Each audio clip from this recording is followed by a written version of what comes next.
Je vais juste vous montrer que quand on a fait une première correction colorimétrique qui permet d'avoir des images qui sont correctes, on peut aussi faire un travail assez pointu en sélectionnant des zones d'image.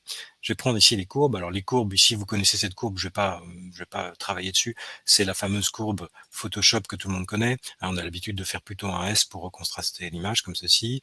Une petite courbe en S permet de recoller les noirs et de rééclaircir les blancs, tout simplement. Donc c'est vraiment la procédure standard pour équilibrer une image. Je vais remettre tout ça à plat puisque j'ai filmé en format log et je vais utiliser juste un petit gadget qui n'est pas un gadget en fait, qui permet de par exemple sélectionner une couleur et puis de changer cette couleur, mais juste pour vous montrer comment que ça marche parce que c'est plutôt rigolo et dans certains cas ça peut sauver des coûts. C'est un outil qui est très pratique je trouve dans cette interface là. Ici ce bleu me plaît pas, je voudrais en faire une autre couleur, donc je vais aller chercher le tableau qui m'intéresse et qui va s'appeler teinte ou teinte. Teinte ou teinte, ça veut dire quoi?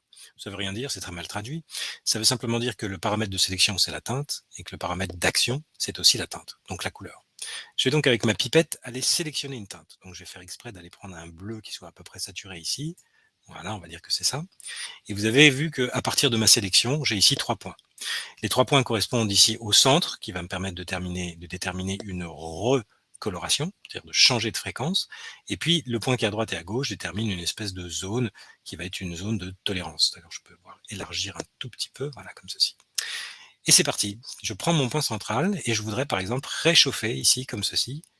Une petite galère, ça devrait marcher tout seul. Je devrais pouvoir sélectionner la teinte ici, et la changer ici, et il veut, ah bah voilà, il veut, ça y est, il est reparti, je suis désolé.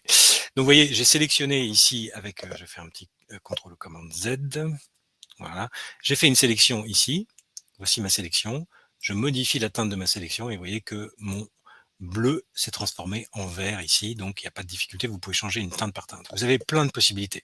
Vous pouvez sélectionner une teinte et modifier sa saturation, sélectionner une teinte et modifier sa teinte, sélectionner une teinte et modifier sa luminosité, sélectionner une zone de luminosité et modifier sa saturation, sélectionner une zone de saturation et modifier sa saturation. Vous avez en fait énormément de possibilités.